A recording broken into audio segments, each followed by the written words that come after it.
Hey everybody, it's Brett Mugford here, and today we're going to be talking about the customer, client, depending on the business you're in, the experience. So this is not, this is definitely a part of customer service, but I would say customer service is really about serving the customer, always finding a way to say yes and answering their questions, solving their problem, etc. Customer experience, in my opinion, is all the extras, all the bonuses. And I really believe that when we talk about branding, customer experience is the brand, and the logo is just the representation for that. Just like a human being, you don't look at the face of a human being and know what they're like. You know what they're like, and then their face, you recognize, oh, that's that person, that this and that, right? So branding is very similar, and I'm actually just gonna pull up a note.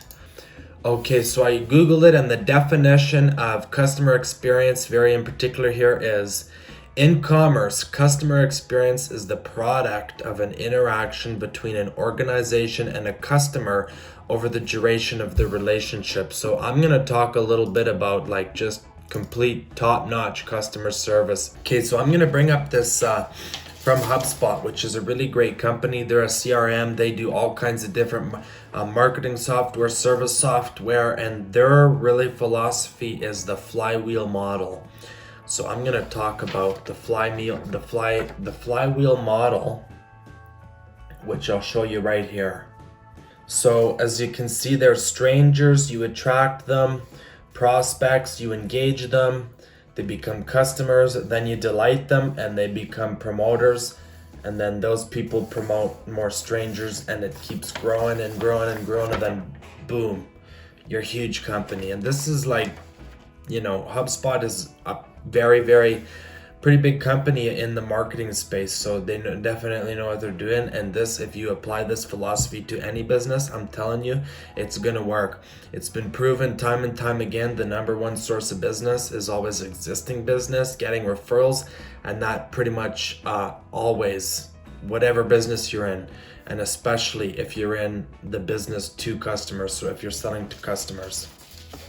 So the customer experience has everything to do with from the time someone first visits your website to if they were to make a call, exactly what the person on the phone, how they answer the phone, all the way up to if they decide they're no longer going to be a customer of your business. Let's say you're a service provider, a subscription-based business. How easy is it to cancel? If it's really hard to cancel and they have a difficult time, and you draw them out, a couple more days so you can get them for a whole nother billing cycle, even though they told you 10 days ago they want to cancel, guess what? First of all, that customer is unlikely to come back. Second of all, definitely there's different reasons they could be leaving. They have different needs. They're moving on to something else if they had a bad experience. So what's important is, number one, to get feedback from that customer. Why are they exiting your business? Why do they no longer need your services? That's a very important question to ask so you can improve. And also, a lot of times it's going to open up the conversation about what the problem is, and then because you offer such a great customer experience, which you should, you'd have somebody that has all the answers to the questions, not just somebody in the billing department canceling it. Okay, have a nice day.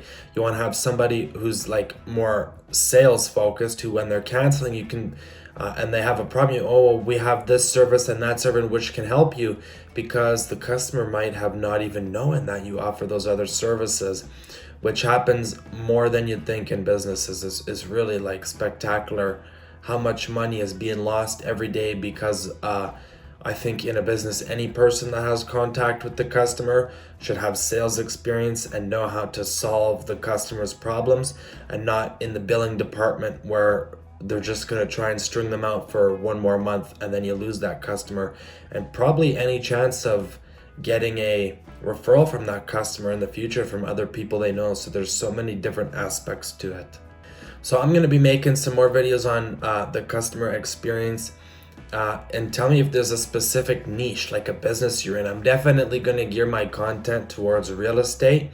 So I'll quickly talk about real estate. The client experience would be, you really have a big opportunity in the interactions From the very beginning, if somebody wants to buy a home, the first conversation you have with them, what kind of questions you're asking.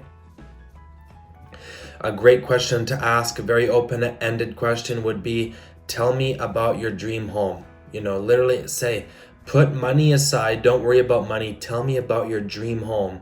Because when you do that, then they'll start to open up about different things, like their dream home. They want a big pool for this reason, or a big spare den area for this future thing they want to do. And you can think, they don't have the money for that now, but that's something, but they want that for this reason in the future. So then you can find, instead of, because the problem is never the problem. The reality in the world, I notice, is people's problems are never actually the real problems. So for me, when I bought my place, I really wanted a place to make YouTube videos with a good backdrop and all that kind of stuff. And a really good strategy would have been for my agent to ask me that and figure out, well, Brent wants to make YouTube videos, so let's find him a place with a really cool backdrop, maybe like a brick wall or just a cool backdrop, you know what I mean? So long story short, I didn't end up in this situation, as you can see, but it's still a stellar opportunity to ask a question like that. Other than the closing experience, I don't believe in closing gifts. I believe gifts should be a smaller part of a larger experience, so small gifts.